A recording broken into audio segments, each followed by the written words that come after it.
El cuarto olía a agua de rosas, a carbón encendido, y a algo más antiguo que todo eso. Era el año 1526. El harén estaba en silencio. Pero no en el silencio limpio de los lugares tranquilos. Era ese otro silencio, el que se forma debajo de la tensión, el que fabrican los cuerpos cuando aprenden, muy temprano, que sobrevivir significa mirar sin ser vista. Escuchar sin ser escuchada. Sentir, sin dejar que nadie en la habitación sepa que sientes algo. Hafsa Sultán estaba sentada cerca de la ventana. No miraba a la mujer que tenía enfrente. No necesitaba hacerlo. Ya había hecho su evaluación, semanas atrás. Quizás meses. Se sentaba con la columna perfectamente alineada contra el respaldo de madera tallada, las manos dobladas sobre el regazo como si estuviera en oración, y no decía absolutamente nada. Del otro lado, Hurrem esperaba. La mayoría de las personas, frente a ese silencio, hubieran cedido. Hubieran dicho algo. Llenado el aire con palabras, con excusas, con cualquier cosa. Pero Hurrem había sobrevivido cosas que debieron haberla roto años antes de ese momento. Y había aprendido que el silencio no estaba vacío. El silencio era un mensaje. El silencio podía ser una sentencia. Lo que Hafsa Sultán comunicó en ese intercambio sin palabras no era desprecio. No era aprobación. Era algo mucho más peligroso. Era un veredicto. Y para cuando Hurrem salió de esa habitación, el futuro entero del Imperio Otomano ya había cambiado, no por lo que se dijo, sino por lo que no se dijo jamás. Para el final de este video, vas a entender algo que los historiadores otomanos pasaron siglos enterrando en silencio: la verdadera lucha por el poder dentro del palacio de Topkapi nunca fue entre hombres. Fue entre dos mujeres. Una que construyó el sistema. Otra que lo desmanteló. Y el silencio entre ellas fue el punto exacto sobre el que giró uno de los imperios más grandes de la historia. Quédate hasta el final. Lo que estás a punto de descubrir cambia todo lo que creías saber sobre cómo gobernó realmente Solimán el Magnífico. El harén otomano no era lo que los pintores europeos nos hicieron creer. No era un jardín de placeres. Era una institución de gobierno. Una academia. Un lugar donde el poder se fabricaba en secreto y se desplegaba en silencio. Y Hafsa Sultán lo dirigía. Lo había dirigido, de una manera u otra, desde antes de que su hijo se sentara en el trono. Había navegado la muerte de un sultán, la ascensión de otro, la purga de rivales, el manejo de visitantes extranjeros, la educación de príncipes. Todo eso lo había hecho mientras permanecía, técnicamente, en el fondo. Invisible. En el margen. Había un nombre para mujeres como Hafsa en el vocabulario político otomano. Mujeres que lo moldeaban todo desde justo detrás de la cortina. Lo llamaban el Saltanat Nisban. El sultanato de las mujeres. Duraría más de un siglo. Sobreviviría a todos los personajes de esta historia. Y comenzó, en su forma moderna, con la colisión entre dos mujeres que estaban a punto de sentarse en la misma habitación y no decirse nada. Hafsa Sultán había visto llegar chicas a ese palacio antes. Las había visto llorar. Las había visto enmudecer de esa manera particular de quien cierra una puerta sobre la parte de sí mismo que todavía recuerda lo que es ser libre. Las había visto competir, formar alianzas, traicionarse unas a otras por una hora más de atención del sultán. Las había visto convertirse de niñas en mujeres, y de mujeres en fantasmas, con sus ambiciones absorbidas por la institución hasta que no quedaba nada de la persona original. No había visto nada parecido a Hurrem. No era la risa, aunque la risa era inusual. Las mujeres en el harén no reían en voz alta. La risa atraía atención, y la atención, en ese lugar, era una cuchilla. Pero Hurrem reía, y no era actuación. No era seducción calculada. Era otra cosa. Algo que Hafsa, observando desde detrás de la celosía de madera, giraba en su mente como una piedra que no lograba identificar. Asterisco, ¿qué es esta?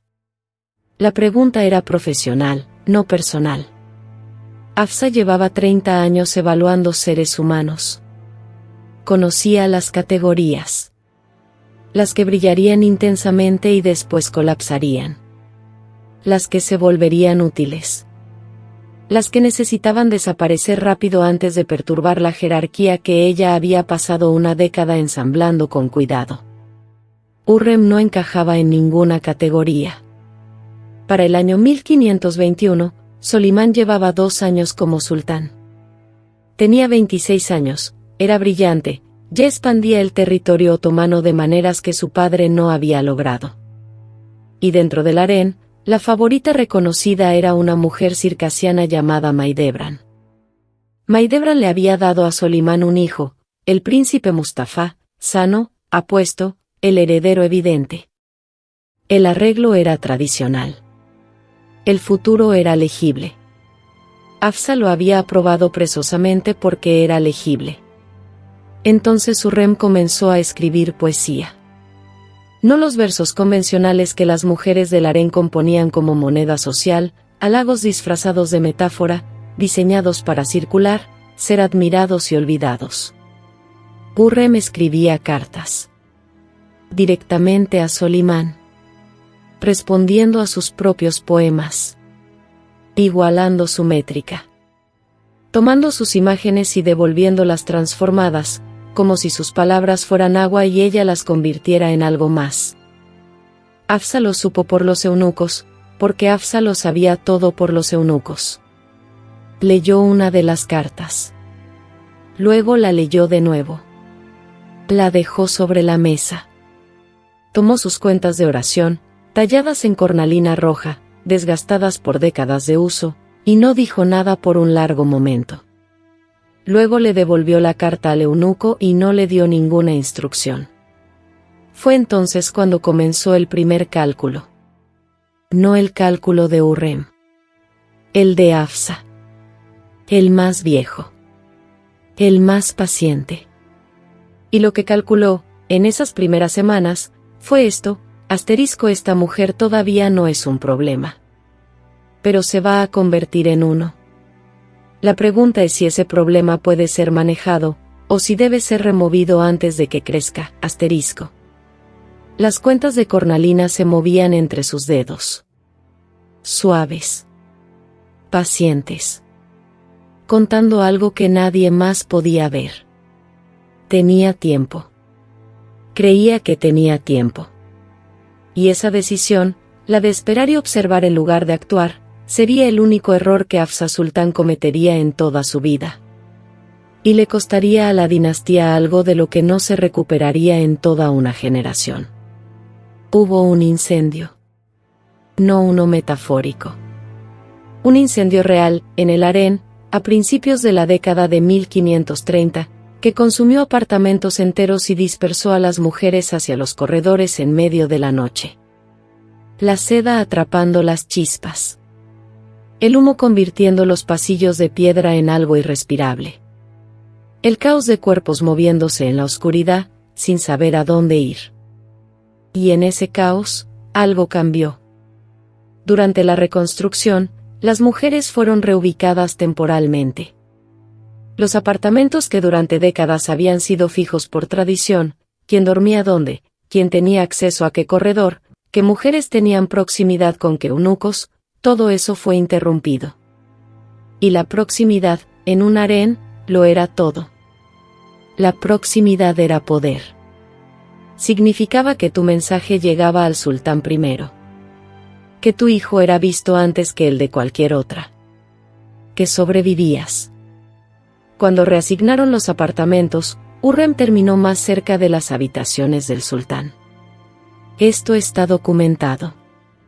Los cronistas de la corte otomana, hombres cuidadosos pagados para registrar eventos sin comentarios, anotaron la reasignación en un lenguaje administrativo que le quitó toda urgencia a lo que en realidad era un movimiento sísmico. lo escribieron como si reportaran un cambio de muebles. Pero Maidebran lo entendió de inmediato. Maidebran, circasiana, madre del heredero, la primera mujer reconocida del harén, había pasado años construyendo la arquitectura de su posición. No solo emocionalmente. Estructuralmente. ¿Cuáles eunucos eran leales a ella? ¿Cuáles mujeres eran sus informantes? ¿Qué rutas dentro del palacio le daban visibilidad sobre quién se reunía con quién? Esa arquitectura era espacial. Dependía de dónde estaba ella. Y ahora estaba en el lugar equivocado. Lo que ocurrió después está registrado en las crónicas con la misma frialdad administrativa, pero las mujeres que estaban ahí, cuyos testimonios sobreviven en fragmentos, en cartas, en los relatos de embajadores extranjeros que escucharon cosas a través de sus propios informantes, describieron algo crudo e incontrolado. Maidebran confrontó a Hurrem físicamente. Hubo marcas. Cabello arrancado, una mejilla rasguñada. Los relatos difieren en la severidad, pero coinciden en la forma básica de lo ocurrido. Maidebran intentó hacer con sus manos lo que ya no podía hacer con su posición. La llamó carne vendida. Hurrem fue con Solimán y dejó que él viera su cara. No lloró. Ese detalle sobrevive en dos relatos separados. Se paró frente al sultán, con la cara marcada, y estaba tranquila. Le dijo lo que había pasado. Y luego dijo algo que Maidebran, con todos sus años de entrenamiento en supervivencia palacial, nunca había anticipado. Dijo que tenía miedo. No estaba enojada. No exigía justicia. Tenía miedo. Y Solimán, que había sido entrenado desde la infancia para proyectar invulnerabilidad, que había crecido en un palacio donde cada ser humano a su alrededor estaba calculando algo, miró a alguien que parecía, en ese momento, necesitar protección. Tomó una decisión. Hafsa Sultán se enteró en menos de una hora. Tomó sus cuentas de oración. Las dejó sobre la mesa. Esto ya no era sobre control. La pregunta había cambiado. Ya no era, ¿puede esto ser manejado? Ahora era, ¿cuánto se ha perdido ya? Maidebran pasaría los siguientes 46 años en una especie de borrado en vida. Pobreza. Casi exilio. Murió en 1580 sin casi nada a su nombre. La mujer que había hecho todo bien, que había seguido cada regla, que le había dado al imperio un heredero, lo perdió todo. No ante una espada. Ante una risa. Ante un poema. Ante una mujer que había descubierto algo sobre Solimán que Maidebran jamás logró entender. Pero aquí está lo que nadie te cuenta. La mujer que lo descubrió primero, que comprendió exactamente lo que Hurrem estaba haciendo y exactamente lo que iba a costar, no fue Solimán. No fue Maidebran. Fue Hafsa. Y ya era demasiado tarde. El sistema otomano tenía reglas sobre las concubinas. Reglas específicas, estructurales. Una concubina podía tener hijos del sultán. Podía ascender en estatus dentro del harén. Podía acumular influencia. Pero no podía casarse con el sultán. Esa distinción, entre esclava favorita y esposa, no era ceremonial. Era arquitectónica. Mantenía la sucesión del imperio limpia. Mantenía intacta la autoridad de la valide sultán. Mantenía al harén siendo lo que se suponía que debía ser, y no lo que empezaba a convertirse, un rival político de la propia corte. Hurrem la rompió. Solimán se casó con ella. La fecha exacta es debatida. Las crónicas lo manejan con la misma cuidadosa frialdad que aplicaron a todo lo relacionado con Hurrem, como si los hombres que las escribían sintieran que describir el evento con claridad era implicarse en no haberlo podido prevenir. Los embajadores europeos, que no tenían esa inversión institucional en el silencio, escribieron sobre ello con un asombro que no ocultaron. Un sultán se había casado con una esclava. una mujer del harén se había convertido en esposa legal. No había ocurrido antes en la historia dinástica otomana. Cada corte extranjera que se enteró envió despachos a sus respectivos países. Algo es diferente ahora. Dentro del palacio de Topkapi, en los corredores y salas de recepción y jardines donde ocurría la toma de decisiones real, la reacción era más complicada que el shock. Porque Hafsa Sultán sabía que estaba por ocurrir. No la fecha exacta. No la forma precisa. Pero había visto la trayectoria durante años, y había un momento específico, documentado en cartas que sobreviven en los archivos otomanos aunque rara vez se discutan en las historias populares, cuando había tomado una decisión. Eligió no pelear. Esto es lo que los historiadores debaten. La Valide Sultán controlaba el harén. Controlaba el acceso. Controlaba la información.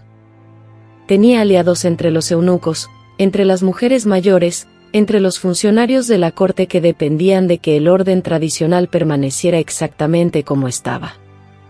Tenía herramientas disponibles que había usado antes sin dudarlo. No las usó. Existe una carta escrita por Hafsa Sultán, dirigida a Solimán, probablemente de 1533, que sobrevive en fragmentos. Los académicos otomanos han debatido su significado exacto durante un siglo. Lo que no está en discusión es esto: no argumenta en contra de Hurrem. No advierte sobre el matrimonio. Describe, en lenguaje formal, las cualidades que encontró en una cierta mujer del harén. Cualidades de inteligencia. De lealtad. La palabra utilizada es sadakat. Fidelidad. Una madre escribiéndole a su hijo sobre la mujer que ama, con el vocabulario de una evaluación de personal. Se había rendido. No quebrado. Hafsa Sultán nunca se quebró. Pero había mirado la situación con los mismos ojos claros y fríos que había usado para evaluarla durante una década, y había decidido que la resistencia ya no era la ecuación correcta. La pregunta ya no era si este matrimonio iba a ocurrir. La pregunta era si Hafsa Sultán moriría oponiéndose a lo que su hijo más quería en el mundo, o si encontraría la manera de morir dentro del nuevo arreglo con su dignidad intacta. Eligió lo segundo. Y así, cuando Solimán y Hurrem se casaron en una ceremonia que rompió todos los precedentes, que dejó a los eruditos otomanos sin saber cómo categorizarla, Hafsa Sultán estuvo presente. Se puso su mejor caftán. No sonrió. No lloró. Se sentó en el lugar de honor y observó cómo ocurría, y cuando terminó, regresó a sus habitaciones, tomó sus cuentas de oración de cornalina roja, y las dejó sobre la mesa. Y no las volvió a levantar. Aquí está lo que cambia todo. Hafsa Sultán se estaba muriendo. No dramáticamente, no de repente. Tenía alrededor de 55 años, una edad que en el siglo XVI era genuinamente vieja, y su cuerpo le había estado comunicando sus límites desde al menos 2 años antes. Ella lo sabía. Sus médicos lo sabían. Y casi con certeza, Solimán también lo sabía. Y esto cambia toda la geometría del silencio. Porque una Valide Sultán moribunda no es una Valide Sultán que está gestionando una amenaza a largo plazo. Es una Valide Sultán que está gestionando una transición. Y la pregunta de una transición, en el sistema otomano, nunca fue realmente sobre el momento presente. Fue sobre qué estructura se sostendría después de que ella ya no estuviera. La estructura tradicional, Maidebran, el príncipe Mustafa, la jerarquía establecida del harén, era limpia. Pero limpia no era lo mismo que estable. Y Hafsa había observado a Solimán el tiempo suficiente para entender algo que incluso sus asesores masculinos más cercanos no veían. Solimán no quería un arreglo limpio. Quería uno real. Era un hombre capaz de un amor enorme. La poesía que intercambiaba con Hurrem no era diplomática. Era personal de una manera en que los sultanes otomanos no debían ser personales. La llamaba Hurrem, la alegre, y lo decía en serio. Le escribía desde las campañas militares como si ella fuera su conciencia, su inteligencia, su ancla al mundo. Un sultán que amaba así era peligroso cuando sus intereses y la estructura dinástica divergían. Y Hafsa había observado durante años cómo esas dos cosas se alejaban cada vez más. Aquí está lo que ella comprendió, lo que nadie más se atrevía a decir en voz alta: si usaba su poder que le quedaba para aplastar a Hurrem, si activaba su red, si removía el obstáculo de la manera tradicional, podría tener éxito. Por unos años. Mientras todavía estuviera viva para mantener unida la estructura. Y luego moriría. Y Solimán pasaría el resto de su reinado desmantelando todo lo que ella había construido para llegar de regreso a la mujer que quería. Lo haría con dolor y con furia y con la autoridad absoluta de un sultán que no le respondía a nadie. Lo haría de maneras mucho más desordenadas y mucho más destructivas que lo que estaba a punto de ocurrir por sí solo. Así que Hafsa Sultán miró a Hurrem. No dijo nada. Hizo su evaluación. Y luego tomó la decisión más fría y más estratégica de toda su larga vida política. Dejó que ocurriera. Miró a esta mujer que iba a rehacer la corte otomana, que iba a criar hijos que pelearían entre sí, que iba a sobrevivir a todos en esa habitación, que iba a escribirles a reinas extranjeras como un igual y a financiar mezquitas con su propio nombre y a convertirse en la mujer más poderosa de la historia otomana, y no dijo nada. Porque no decir nada no era derrota. No decir nada era el último regalo que podía darle a su hijo. Y era también, quizás, un reconocimiento. De mujer a mujer. A través de una jerarquía que ninguna de las dos había construido y que ninguna de las dos eligió verdaderamente. Un reconocimiento de lo que costaba sobrevivir en ese lugar. De lo que requería. De lo que te quitaba. De lo que tenías que convertirte. Hafsa Sultán lo había hecho a su manera. Ahora Hurrem lo haría de manera diferente. Las cuentas de oración permanecían sobre la mesa. Ninguna de las dos las tomó. Cuando el único camino para proteger tu legado es permitir lo que destruirá tu obra de toda una vida, ¿cómo se ve eso desde adentro? ¿Qué se siente al hacer las paces con perder? Porque pelear costaría más que la pérdida misma. Hafsa Sultán murió en 1534. Los relatos de su muerte son breves. Fue enterrada con todos los honores. Solimán la lloró de verdad. Los poemas de ese periodo tienen una textura diferente, más pesada, más hacia adentro. El trono fue cubierto. El palacio atravesó los gestos formales del duelo. Y luego continuó. Porque eso es lo que hacen los palacios. Continúan. Hurrem se convirtió en Aseki Sultán, un título que no había existido antes de ella, creado específicamente para describir algo para lo que el sistema otomano no tenía vocabulario: una esclava liberada, legalmente casada, compañera íntima del sultán, criando hijos cuyo derecho al trono era ahora estructuralmente complicado de maneras que no habían sido verdad antes. Comenzó a construir. No metafóricamente. Literalmente.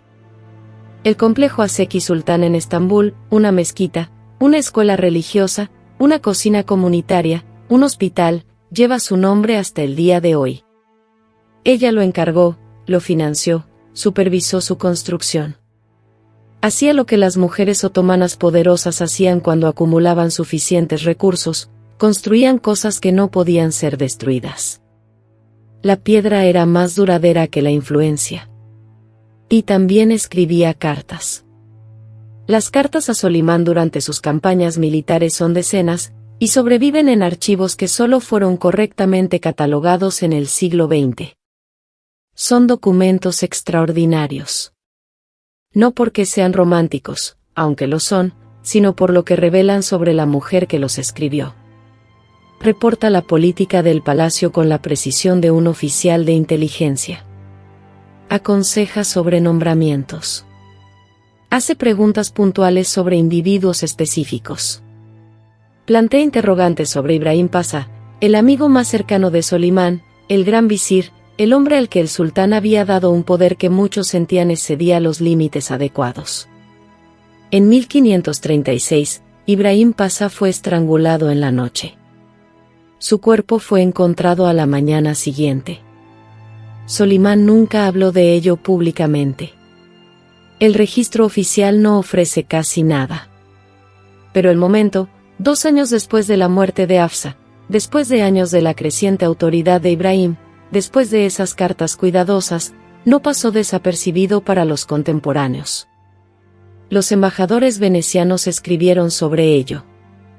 Con cuidado. De la manera en que la gente escribe cuando sospecha algo pero no puede permitirse decirlo claramente. Ibrahim Pasha había sido el puente entre la vieja corte, masculina, formal, construida sobre el honor militar y la jerarquía administrativa, y el sultán. Con el muerto, el puente había desaparecido.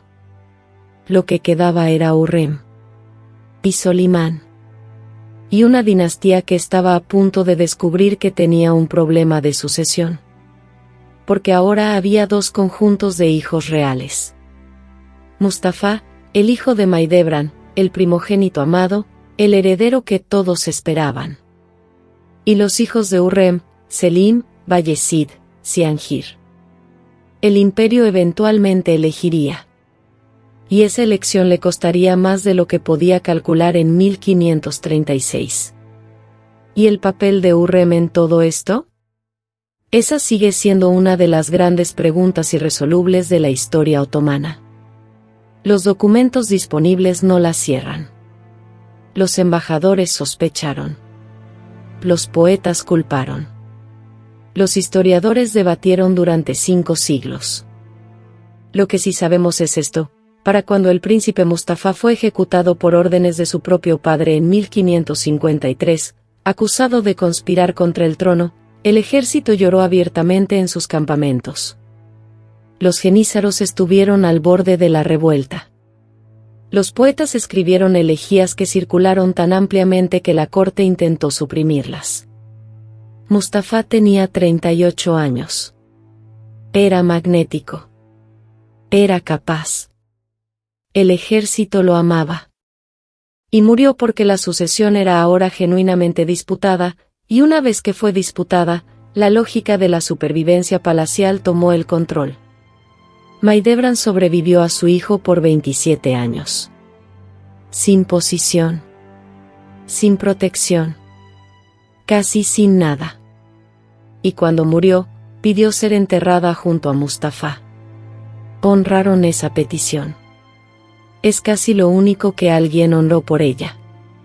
Hurrem Sultán murió en 1558. Solimán la sobrevivió 8 años, y esos 8 años son descritos por los contemporáneos como un tipo diferente de reinado. Más lento. Más hacia adentro. Tenía 66 años cuando ella murió. Había estado escribiéndole cartas durante 30 años. Y nunca dejó de cargar el duelo como un abrigo que no le quedaba bien. De los sultanes otomanos entre 1566 y 1656, un periodo de 11 sultanes, 7 fueron controlados, depuestos o ejecutados por facciones del harén. La estructura que Hafsa Sultán pasó su vida construyendo como una fuerza estabilizadora se había convertido, un siglo después, en el elemento más desestabilizador del imperio. El sultanato de las mujeres. Lo que ella había moldeado. Lo que Hurrem había rehecho. Existe una versión de esta historia en la que Hafsa Sultán es la villana. La madre rígida. La mujer que intentó mantener un imperio en ámbar. La que vio venir algo nuevo y eligió ignorarlo hasta que fue demasiado tarde. Existe otra versión en la que Hurrem lo es. La oportunista. La mujer que comprendió el amor de un hombre tan completamente que lo usó como una llave, abriendo puertas que habían estado selladas durante siglos, sin preocuparse por lo que había detrás de ellas. Ambas versiones son demasiado simples. Ambas cometen el error de asumir que lo que ocurrió aquí fue el plan de alguien funcionando a la perfección. No lo fue. Fue dos mujeres inteligentes dentro de una estructura imposible, tomando las mejores decisiones disponibles para ellas, con información incompleta, en condiciones que ninguna de las dos eligió. Hafsa no estaba equivocada en que el sistema tradicional tenía estabilidad. Hurrem no estaba equivocada en que un sistema construido para negarle la condición de persona merecía ser subvertido.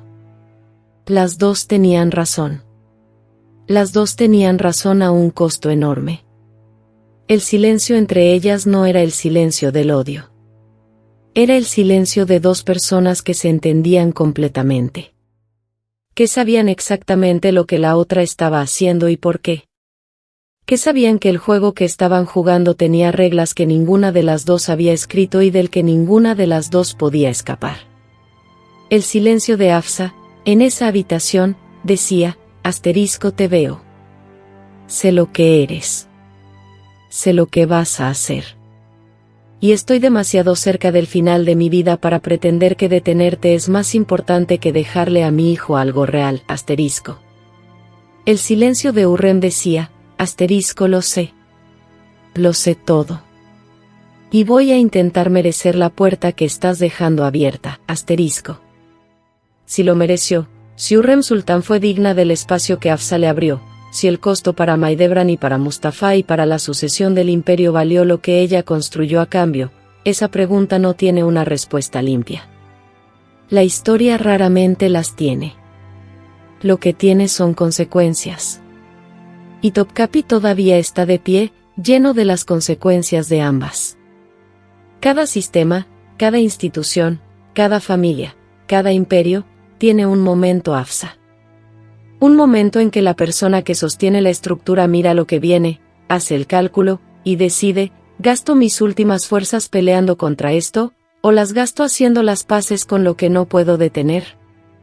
Y la pregunta nunca es realmente sobre si lo nuevo es mejor o peor que lo viejo. Es sobre lo que te cuesta dejarlo pasar. Y lo que les cuesta a todos los demás cuando lo haces. Si esta historia cambió la forma en que entiendes el poder, no el oficial, no el de las espadas y las proclamaciones, sino el poder real, el que ocurre en silencio entre dos mujeres en una habitación, compártela con alguien que crea que la historia otomana solo se trata de guerras y sultanes. Porque las guerras venían después de estas habitaciones. Los sultanes venían después de estas mujeres. Y el silencio fue siempre donde se tomaron las decisiones de verdad. Déjanos en los comentarios: ¿cuál silencio en la historia crees que cambió más, el de Hafsa, o el de alguien que todavía no hemos mencionado? Estamos leyéndolos. Y si hay alguien en la historia otomana cuya historia sientes que todavía está enterrada, todavía suprimida, todavía demasiado incómoda para la versión oficial, dínoslo.